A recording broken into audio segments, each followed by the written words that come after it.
श्री गुरु महाराज के चरण कमलों की धूलि से अपने मन रूपी दर्पण को पवित्र करके श्री रघुवर के निर्मल यश का वर्णन करती हूँ, जो चारों फल अर्थ धर्म काम मोक्ष देने वाला है। जय जय हनुमान, जय सिया राम। प्रिय भक्तों, सर्व सुख रक्त विकार राज्य सम्मान तथा पुत्र प्राप्ति के लिए मंगलवार का व्रत उत्तम है। मंगलवार व्रत से मनुष्य के समस्त दोष नष्ट हो जाते हैं। इसलिए आज के दिन मंगलवार के दिन लाल वस्त्र धारण करके दिन में हनुमान जी का पूजन कर मंगलवार व्रत कथा का श्रवण करना चाहिए। इससे व्यक्ति को बल बुद्धि विद्या की प्राप्ति होती है तथा संकट मोचन हनुमान जी की कृपा से भक्तों के सभी संकट दूर हो जाते हैं। तो आज मैं सुना रही हूँ मंगलवार के दिन सुनी जाने वाली मंगलवार की बड़ी ही दुर्लभ पौराणिक कथा, जिसे आप सभी भक्त बड़ी श्रद्धा तथा प्रसन्न चित्त मन से पूरा अवश्य सुनिएगा। एक नगर में एक ब्राह्मण परिवार रहा करता था। उस परिवार में सिर्फ पंडित दुर्गेश ही थे। वह जीवन यापन यजमानों से मिली दक्षिणा से ही करते थे। माता तो बचपन में ही चल बसी थी और अब पिता का साया भी सर से उठ चुका था। सुबह खाना बनाकर खाते, फिर काम पर चले जाते। शाम को वापसी के बाद आराम भी नहीं करते, आते ही खाना बनाने में जुट जाते।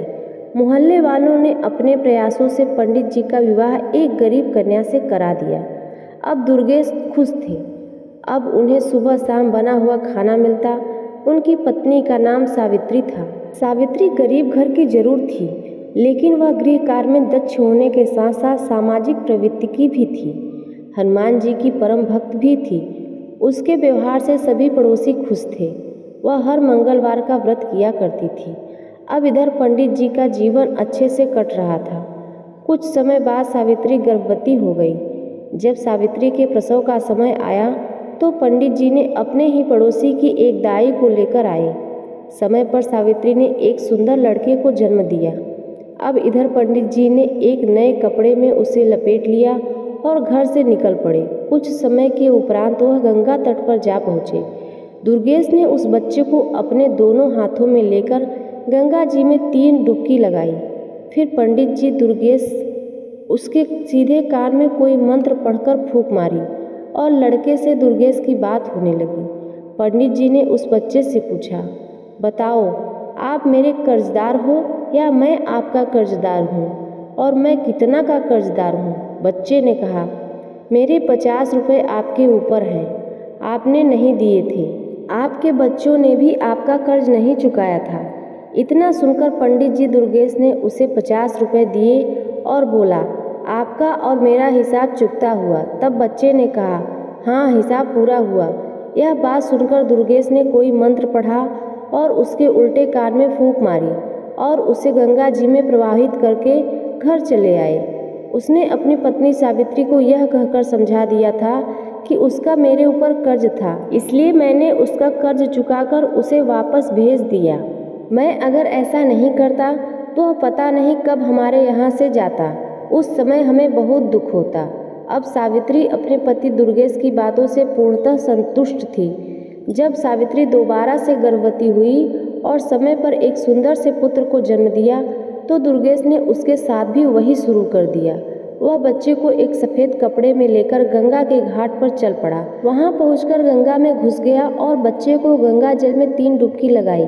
उसके सीधे कान में मंत्र पढ़कर फूंक मारी और बच्चे से बात की और पूछा, हाँ भाई, गंगा मैया के अंदर हैं हम, और तुम मुझे बताओ कि मैं तुम्हारा कर्जदार हूँ या तुम मेरे कर्जदार हो, और कितने हो? तब बच्चे ने कहा, आपका मेरे ऊपर 100 रुपये का कर्जा बकाया है। अब दुर्गेश ने उससे कहा, देखो भाई, हम गंगा जी में खड़े हैं और वचन देते हैं कि हम आपको अपने कर्ज से मुक्त करते हैं। मेरा और आपका सब हिसाब बराबर।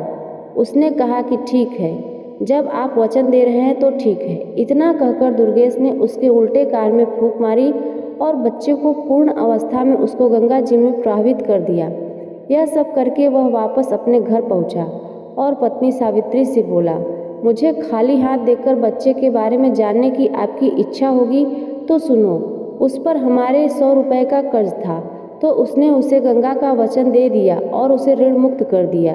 हम नहीं चाहते थे कि आगे चलकर वह हमें तड़पा कर जाए। अब सावित्री ने पूछा, ऐसा कैसे पंडित जी? पंडित जी कहने लगे, जब से तुम मेरे घर में आई हो तुमने देखा है पंडिताइन, जो भी कुछ मिलता है उससे बचत नाम मात्र ही होती है। इसलिए वह बच्चा जल्द ही 100 रुपये चुकता कर हमें रुलाकर चला जाता और हम आजीवन उसी के दुख में जीते रहते। जब हमने उसे ऋण चुकाकर उसे भेज दिया और अभी मोह भी नहीं था तो दुख कैसा? पंडित जी की बात सुनकर सावित्री चुप हो गई।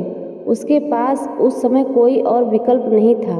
फिर भी सावित्री को दुख बहुत था। वह अपनी व्यथा किसी से नहीं कह सकती थी, लेकिन अंदर ही अंदर टूट जरूर रही थी।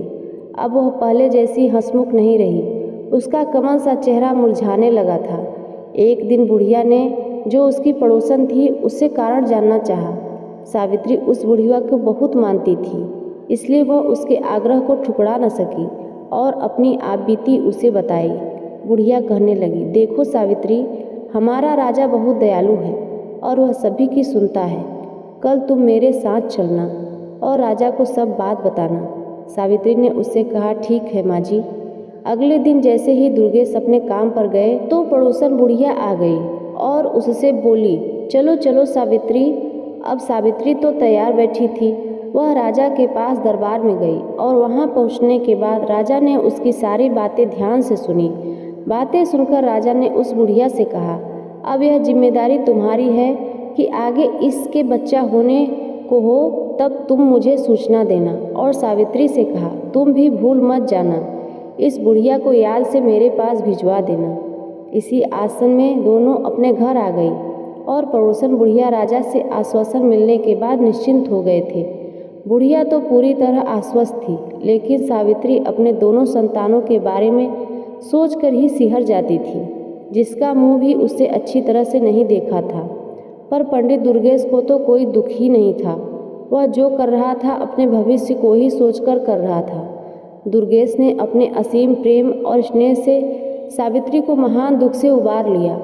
अब दोनों में परस्पर प्रेम से धारा बहने लगी और सावित्री फिर से हनुमान जी की पूजा अर्चना करने लगी। इसी का प्रताप यह हुआ कि सावित्री ने तीसरी बार गर्भ धारण किया। सावित्री ने अपने पड़ोसन बुढ़िया के माध्यम से राजा को भी संदेशा भिजवा दिया। राजा ने उसको समझा दिया कि चिंता मत करना, जब प्रसव होने वाला हो मुझे सूचित कर देना, मैं सब कुछ अपने आप देख लूँगा। सावित्री खुश होने के साथ साथ पिछली यादों से परेशान थी। वह हर समय अपने तीसरी संतान की चिंता में डूबी रहती थी। समय समय पर उसकी पड़ोसन आकर उसे समझा जाती। इस तरह धीरे धीरे गर्भावस्था पूर्ण हुई और प्रसव समय भी आ गया। सावित्री ने दुर्गेश से कहा, आप पड़ोसन वाले बुढ़िया माँ को मेरे पास छोड़कर दाई को बुला लाओ। पंडित जी पड़ोसन की बुढ़िया को अपनी पत्नी के पास छोड़कर दाई को बुलाने चले गए। सावित्री बुढ़िया से कहा, आज राजा को खबर दे दो, इसलिए मैंने आपको पहले ही बुला दिया है। जब तक दाई आई तब तक राजा भी भेष बदलकर दुर्गेश के घर के पास पहुंचा और इधर उधर टहलने लगा। कुछ समय के पश्चात शिशु के रोने की आवाज़ आने लगी। तभी पंडित जी अंदर गए और एक साफ नए कपड़े में उसे लेकर घर से निकल गए। जब राजा ने दुर्गेश को बाहर निकलते देखा तो राजा भी उसके पीछे पीछे निश्चित दूरी बनाकर चलने लगा। कुछ समय के पश्चात दुर्गेश गंगा के तट पर पहुंचा। बच्चे को लेकर वह गंगा में घुस गया और कमर तक जल में जाकर रुक गया। अब दुर्गेश ने बच्चे को 3 डुबकी लगाई और उसके सीधे कान में कोई मंत्र फूंक मारा। अब बच्चा बात करने में सक्षम था। तब दुर्गेश ने उससे पूछा, बताओ मेरा कर्ज आपके ऊपर है या आपका मेरे ऊपर कर्ज है, कितना है? तो बच्चा कहने लगा, आपका मेरे ऊपर 50,000 रुपये का कर्ज है, जिसे मेरे बच्चों ने भी नहीं चुकता किया था। दुर्गेश ने अपनी तसल्ली के लिए पुनः बच्चे से पूछा, देख लो हम गंगा में खड़े हैं, सच सच बताना, नहीं तो गंगा पाप लगेगा। यह सुनकर बच्चे ने कहा, मैं सच सच कह रहा हूँ, मेरे ऊपर आपके 50,000 रुपये का कर्ज है। पंडित जी ने बच्चे से उल्टे कान में मंत्र फूंका। बच्चा अपने असली रूप में आकर रोने लगा। अब राजा दूर से यह सारा दृश्य देख रहा था। अब दुर्गेश ने अपने बच्चे को गंगा में डुबकी लगाना शुरू कर दिया। राजा कुछ करता इससे पहले ही दुर्गेश 3 डुबकी पूरी करके बच्चे को कपड़े में लेकर जल से बाहर निकलकर किनारे आ गया। अब पंडित जी बच्चे को लेकर अपने घर की तरफ चल दिए। राजा के मन में अब यह जानने की उत्सुकता बढ़ती जा रही थी कि आखिर इसने पहले दोनों बच्चों को गंगा में प्रवाहित क्यों किए। अतः राजा ने अपनी असली रूप में आकर दुर्गेश को रोक लिया। दुर्गेश ने राजा को देखकर उसको सलामी दी तो राजा ने दुर्गेश से पूछा, यह बताओ कि तुम अपने दोनों बच्चों को गंगा में प्रवाहित क्यों करके आए। दुर्गेश कहने लगा, महाराज, आप इस बात को अच्छी तरह से जानते हैं कि एक पंडित को पंडितायन से क्या मिलता है। किसी ने 1.25 आने दे दिया तो किसी ने थोड़ा बहुत अनाज दे दिया, कुल मिलाकर पेट पूजा हो जाती है। पैसे बचाना तो दूर की बात है। इसलिए मैंने अपने विद्या से उन दोनों बच्चों से पूछ लिया कि उन पर मेरा कर्ज है या उसका मुझ पर। तो पहले बच्चे का मेरे ऊपर कर्ज था, दूसरे के ऊपर मेरा कुछ था, पर वह इतना था कि वे दोनों ही हमें छोड़कर चले जाते, हमारी तो कमर ही टूट जाती। इसलिए उन दोनों के हिसाब चुकता करके वहीं गंगा में प्रवाहित कर दिया। राजा ने कहा कि फिर इसे क्यों बचाया। पंडित दुर्गेश कहने लगे, इस पर मेरा 50,000 रुपये का कर्ज है। उम्मीद है यह हमारा अंतिम संस्कार अपने हाथों से ही करेगा। राजा पंडित जी की बातें सुनकर आश्चर्यचकित हुआ और साथ ही यह जानकर तसल्ली भी हुई कि जैसे भी हो सही सावित्री को अपना बच्चा तो मिल गया। दुर्गेश बच्चे को लेकर घर पहुंचा। यह देखकर सावित्री मन ही मन राजा साहब को धन्यवाद करने लगी। दुर्गेश ने अपनी पत्नी से कहा, लो यह हमारा पूरा जीवन काट देगा और हमारा अंतिम संस्कार भी कर देगा। अब पंडित जी के घर में खुशियाँ मनाई जाने लगी। पंडित जी ने अपने सामर्थ्य के अनुसार एक प्रतिभोज भी किया। पंडित जी ने उसका नामकरण संस्कार भी किया। जन्म ग्रह नक्षत्र के हिसाब से उसके नाम का प्रथम अक्षर च से था। अब बच्चे का नाम चंद्रदेव रखा गया। मेष राशि और आश्विन नक्षत्र में जन्मे इस जातक की कुंडली बहुत ही भाग्यशाली थी। उसकी भाग्य रेखा भी बहुत ही प्रबल थी। उसके जीवन में धन अभाव तो था ही नहीं। चंद्रदेव के जन्म के बाद ही पंडित जी के अच्छे दिन शुरू हो गए। पहले पंडित जी को भरण पोषण के लिए काफ़ी मशक्क़त करनी पड़ती थी, लेकिन अब उनका गुजारा अच्छे से होने लगा। उसकी पंडिताई अच्छे से चल रही थी। धीरे धीरे चंद्रदेव भी चंद्रकलाओं की तरह दिन दुगना रात चौगुना बढ़ने लगा। 5 वर्ष का होने पर उसे एक संस्कृत स्कूल में दाखिला दिया गया। चंद्रदेव पढ़ने में बहुत तेज था। पंडित जी शाम के समय अपना 1 घंटा बेटे को ज्योतिष सिखाने में लगा देते। बेटे चंद्र की बुद्धि विलक्षण थी। उसे जो मंत्र बताए जाते उसे कंठस्थ करना उसके लिए बाएं हाथ का खेल था। संस्कृत में प्रथम करने तथा उसके अपने पिता दुर्गेश से ज्योतिषी में भी पूरी दीक्षा प्राप्त कर ली।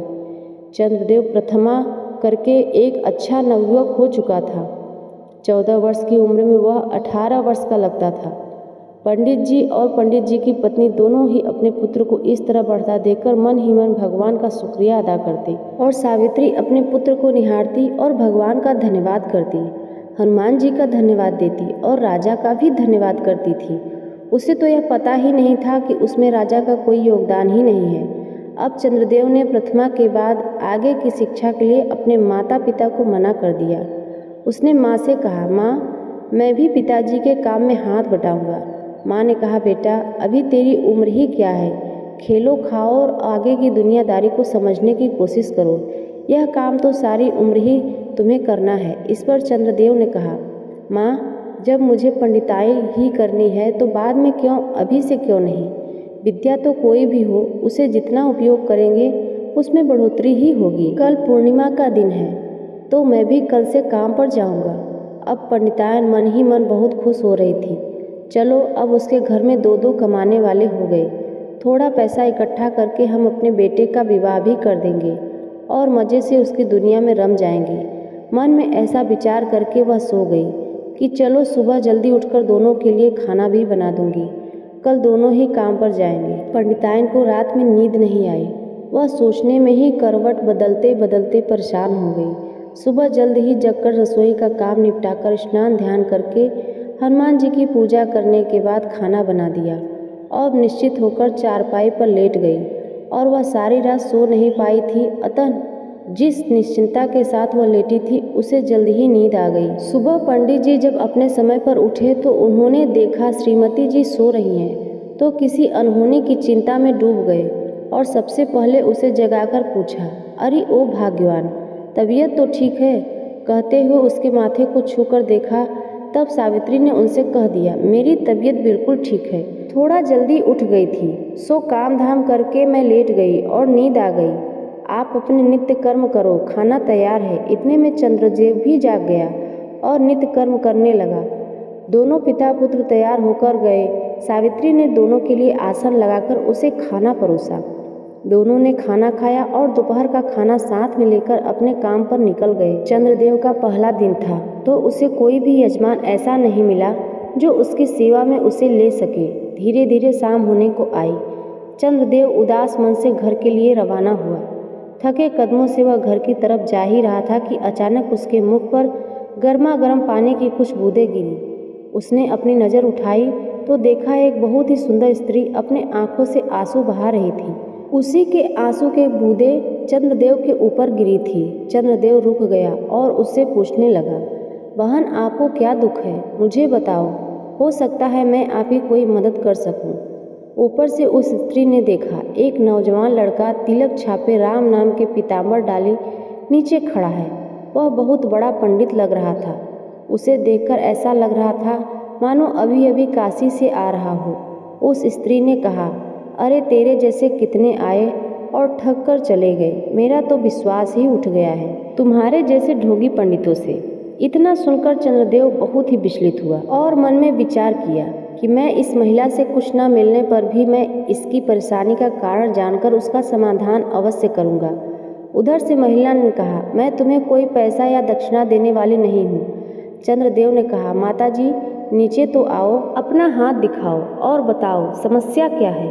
वह स्त्री नीचे आई और कहने लगी, देखो मैं पहले से ही तुम्हें बता देती हूँ कि मैं तुम्हें कोई दान दक्षिणा देने वाली नहीं हूँ, बाद में तुम मुझे दान दक्षिणा के नाम पर ठगना मत। तब चंद्रदेव ने कहा, बहन मैं कोई ढोंगी नहीं हूँ, इसी शहर का निवासी पंडित दुर्गेश जी का पुत्र हूँ। मेरा नाम चंद्रदेव है। मैं एक ज्योतिष हूँ, इसी मोहल्ले में रहता हूँ। हाँ दूसरी बात है, मैं आपका रोना देखकर दुखी हुआ इसलिए पूछ लिया। अब आपकी मर्जी है, जानना चाहती हो या नहीं। वह स्त्री कहने लगी, ठीक है तुम जो भी कहो, इतना समझ लो कि मैं तुम्हें पैसा देने वाली नहीं हूँ। चंद्रदेव कहने लगा, ठीक है मैं पैसे मांग कब रहा हूँ। तो वो स्त्री बोली, अगर तुम्हारी बातें सही निकली तो मैं तुम्हारे घर पर दक्षिणा भिजवा दूंगी। चंद्रदेव कहने लगा, बताओ समस्या क्या है। उस स्त्री ने कहा, मेरे पति परदेश गए हैं, 4 वर्ष हो गए हैं, अभी तक वापस नहीं आए और ना ही कोई सुखद पत्र उन्होंने भेजा। मैं केवल यह जानना चाहती हूँ कि वह ठीक तो हैं और कब तक वापस आएंगे। चंद्रदेव ने कहा, आपने 2 प्रश्न पूछे हैं, इन दोनों में से आप किसके बारे में पहले जानना चाहती हो। स्त्री बोली, दोनों प्रश्नों के बारे में जानना चाहती हूँ। चंद्रदेव कहने लगा। उस स्त्री ने कहा, क्यों? तो उसने बताया, क्योंकि मैं मुफ्त में केवल एक ही बात बताऊंगा। अब तुम फैसला करो कौन सी बात पूछना चाहती हो। स्त्री चुप हो गई और दिमाग का इस्तेमाल करने लगी। सोचने लगी कौन सा प्रश्न पूछूं, आने पर दिख जाएंगे और दूसरा स्वस्थ होंगे तभी वो आएंगे। ऐसा विचार करके स्त्री ने कहा, आप केवल यह बता दीजिए कि मेरे पति कब तक आएंगे। चंद्रदेव ने अपना पतरा निकाला और उसमें देखने लगा। अपनी उंगलियों पर गणना करने लगा। करीब आधे घंटे की गणना के बाद उसने कहा, सुनो, आपके पति आज रात्रि में ही आ जाएंगे। स्त्री बोली, क्या पागल हो गए हो, ढोंगी कहीं के, मुझे बेवकूफ़ समझ रखा है क्या? चंद्रदेव ने कहा, वो कैसे? स्त्री बोली, पैसों का लालच होगा। चंद्रदेव बोला, बहन जब कह दिया कि मुफ्त में ही सवाल बताऊंगा, फिर यह कैसी बात कह रही हो? स्त्री कहने लगी, अभी तक तो किसी ने कुछ भी नहीं बताया। चंद्रदेव बोला, बहन मैं ज्योतिषी हूँ, ठग नहीं। अब आपका ठगों से पाला पड़ा होगा। मैं अपनी विद्या के अनुसार बता रहा हूँ कि आपके पति रात्रि के 12 बजे तक आ जाएंगे। वह स्त्री बोली, आप सही कह रहे हैं, मेरे साथ बहुत ठगी हो चुकी है, इसलिए मैं अब किसी पर विश्वास नहीं कर सकती और किसी को पहले जैसा पैसा भी नहीं दूंगी। चंद्रदेव ने कहा, बहन मैंने तो पहले ही कहा था कि मुफ्त में सवाल का उत्तर दूंगा। अगर आपको उचित लगे तो दक्षिणा मेरे घर पर भिजवा देना। तब स्त्री ने कहा, अच्छा ज्योतिषी जी, आप कह रहे थे कि हमारे पति आज रात में आएंगे। चंद्रदेव कहने लगा, हाँ रात्रि के ठीक 12 बजे आपके पति आएंगे। सुनो, वह पैदल नहीं आएंगे, वह हाथी पर आएंगे और बहुत सा धन लेकर आएंगे। वह कहने लगी, तो मैं भी तुम्हें बता दूं कि जितना लाएंगे उसका आधा आपको दक्षिणा भिजवा दूंगी। चंद्रदेव ने कहा, अच्छा तो मैं अब चलता हूँ। इसलिए कहने लगी, ठीक है जाओ। चंद्रदेव वहाँ से अपने घर के लिए निकल पड़ा। रास्ते में सोचता जा रहा था, पहले दिन बोहनी तो नहीं हुई, उधार हुआ। यही मन में सोचते सोचते घर पहुँचा। अब अपने पुत्रों को आया देखकर सावित्री मन ही मन सोचने लगी कि मेरा लाडला इतनी देर से आया है, कमाई भी अच्छी करके आया होगा। यह सोचते हुए उसने दरवाज़ा खोला, चंद्रदेव को गुनगुना पानी लाकर दिया और कहने लगी, बेटा हाथ मुंह धो के थके हारे आए होगे, खाना खा लो।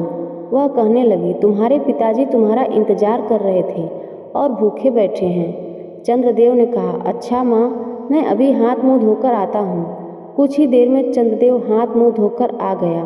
उसकी माता ने दोनों के लिए आसन लगा दिया और खाना परोसा। तभी माताजी ने पूछा, बेटे कैसा रहा तुम्हारा आज का दिन? चंद्रदेव ने कहा, माँ बस बोहनी तो नहीं हुई, बस उधार हो गया। माँ बोली, तभी तो कहती हूँ अभी खेल ले कूद ले, अभी तो तेरे पिताजी कमा ही रहे हैं, पर तूने जिद कर ली, सारा दिन ऐसे ही भटकता रहा। चल चल, उधार किया तो उसका क्या पता आया कि नहीं आया। इन्हीं बातों के चलते चलते खाना हो गया और सब लोग खाकर सो गए। इधर जो वह स्त्री थी वह अपने पति का इंतजार करने लगी। इंतजार करते करते रात के ठीक 12 बज गए और सच में उसका पति हाथी पर बैठकर अपने घर आ गया। उसने दरवाज़ा खुलवाया, उसकी पत्नी ने दरवाज़ा खोला और वह यह सोचकर बड़ी ही प्रसन्न हुई कि वाकई में वह लड़का बहुत बड़ा ज्योतिषी है, उसे इनाम देना चाहिए। इसलिए उसने अपने पति से कहा, जाओ सबसे पहले पंडित दुर्गेश जी के घर जाओ और उसे उसका इनाम दो। उसी की वजह से मुझे पता चला कि तुम आने वाले हो, उसके बाद ही घर में कदम रखना। अब वह आदमी बहुत समझाता है, भाग्यवान, पहले घर में तो आने दो, नहीं पहले आप वह दक्षिणा देकर आइए, घर में कदम तभी रखिएगा। अब वह ठीक है कहकर पंडित दुर्गेश के घर चला गया और आधी रात में दरवाज़ा खुलवाया और पंडिताइन को एक थाली सोना चांदी जवाहरात देकर पंडिताइन को यह कहा कि यह तुम्हारे बेटे का दक्षिणा है, तुम्हारे बेटे ने भविष्यवाणी की थी, उसी से प्रसन्न होकर मेरी स्त्री ने यह भिजवाया है। वह देकर अपने घर चला गया। पंडिताइन इतना सारा सोना चांदी देखकर बड़ा ही खुश हुई और परात को अंदर रखकर डलिया से ढककर वह मन ही मन सोचने लगी, पंडित जी ने तो बस ऐसे ही कहा कि मेरे बेटे ने एक ही दिन में घर भर दिया। अब यह कहकर वह सो गई। जब सुबह हुई तो पंडित दुर्गेश अपने नित्य नियम पर उठकर देखने लगे, पंडिताइन अभी तक सो रही है। उन्होंने कहा, पंडिताइन आज क्या हुआ, तुम अभी तक सोई हुई हो? इतना सुनते ही पंडिताइन का तेवर चढ़ गया और बोली, बहुत ज़्यादा कमा के लाते हो ना, मेरा बेटा कल ही पहली बार में इतना लाया है कि पूरा घर भर गया। पंडित जी यह सुनकर चौंक गए। बोले, पंडिताइन तुम क्या बात करती हो? पंडिताइन ने कहा, हाँ सही कहती हूँ, तुम्हारे पुत्र ने कल को जो उधारी किया था ना, उसी रात में ही जजमान ने पहुँचा दिया। यह देखो, एक पारात भर मुद्राएं हैं। यह देखकर तो पंडित जी अपने सर पर हाथ धरकर तुरंत जमीन पर बैठ गए, रोने बिलखने लगे। पंडिताइन यह देखकर पूछने लगी तो पंडित जी ने कहा, अरे भाग्यवान बेटे, तू घर के अंदर जाकर देख, तेरा पुत्र जीवित है या नहीं। पंडिताइन आंखें निकाल कर देखने लगी। अब वह भागी भागी घर के अंदर गई तो देखा उसका पुत्र मरा पड़ा है और वह जोर जोर से रोने लगी।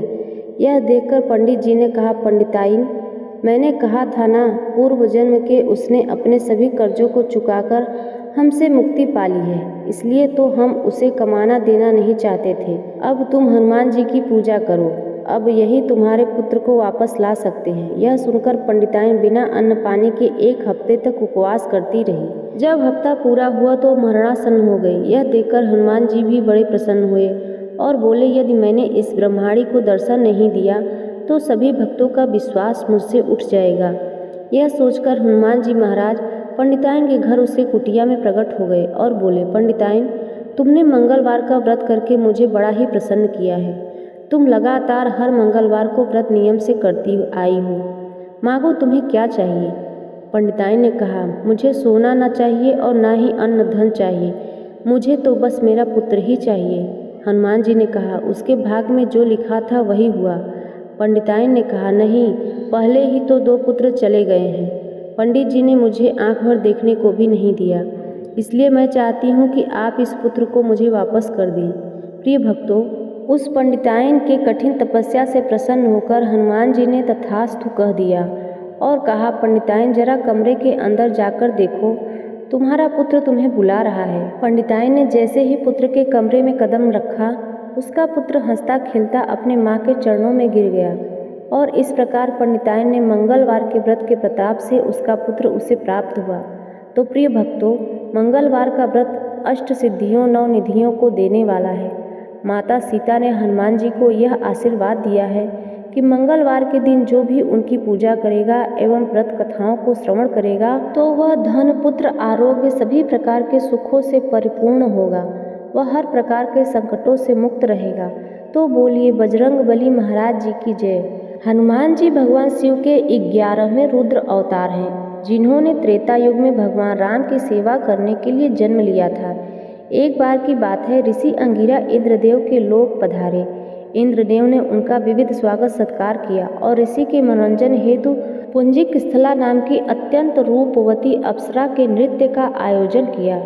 पुंजिक स्थला ने अत्यंत मनमोहक नृत्य प्रस्तुत किया, परंतु मुनि स्वभाव होने के कारण ऋषि अंगिरा को इन सब में कोई रुचि नहीं थी। अतः वे नृत्य की ओर आकर्षित न होकर प्रभु के ध्यान में मग्न हो गए। प्रिय भक्तों, जब पुंजिक स्थला का नृत्य समाप्त हुआ तो देवराज इंद्र ने पूछा, हे महर्षि, आपको इस अप्सरा का नृत्य कैसा लगा?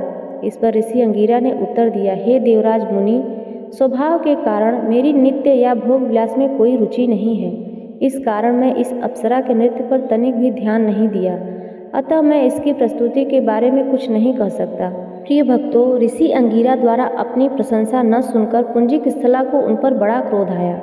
उसने ऋषि का अपमान किया। इस पर ऋषि ने श्राप देकर कहा, पुंजिक स्थला, तू जिस रूप में एवं सौंदर्य पर अभिमान करती है वह नष्ट हो जाएगा और तेरा अगला जन्म बंदरिया के रूप में होगा। प्रिय भक्तों, मुनि का श्राप सुनकर पुंजिक स्थला को अपनी भूल का आभास हुआ। वो उसके चरणों में गिरकर गिड़गिड़ाने लगी और क्षमा याचना करने लगी। इस पर मुनि ने कहा, इस श्राप का प्रभाव तभी समाप्त होगा जब तुम्हें संतान की प्राप्ति होगी। इसके बाद पुंजिक स्थला के वानर राम कुंजर की बेटी अंजना के रूप में जन्म लिया। अंजना का विवाह कपिराज केसरी से हुआ। इसके पश्चात अंजना वन में रहकर पुत्र प्राप्ति के लिए तपस्या करने लगी।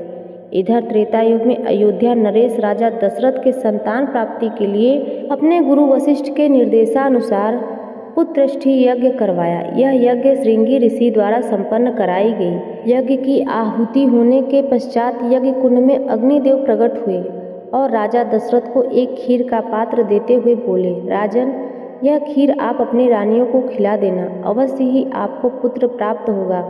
अवध नरेश ने वह खीर अपनी तीनों रानियों में बांटकर बराबर बराबर बांट दिया। प्रिय भक्तों, कौशल्या और सुमित्रा ने खीर ग्रहण कर ली, किंतु जब रानी कैकेयी खीर ग्रहण करने लगी तभी एक चील आई और उस खीर को कुछ अंश झपटकर अपने मुंह में लेकर उड़ गई। प्रिय भक्तों, जब वह चील संतान प्राप्ति की तपस्या कर रही थी तो अंजना माता के आश्रम के ऊपर से उड़ रही थी।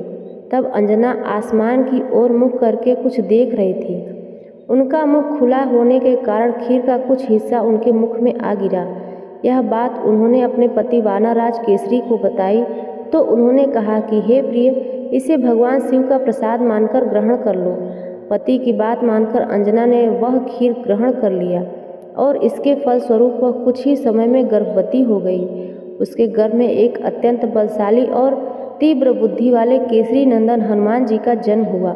वह दिन था चैत्र शुक्ल पूर्णिमा का। यह दिन बड़ा ही पावन और पवित्र है। इस दिन भगवान हनुमान जी की पूजा करने वाला भक्त सभी रोग और दुख से दूर हो जाता है।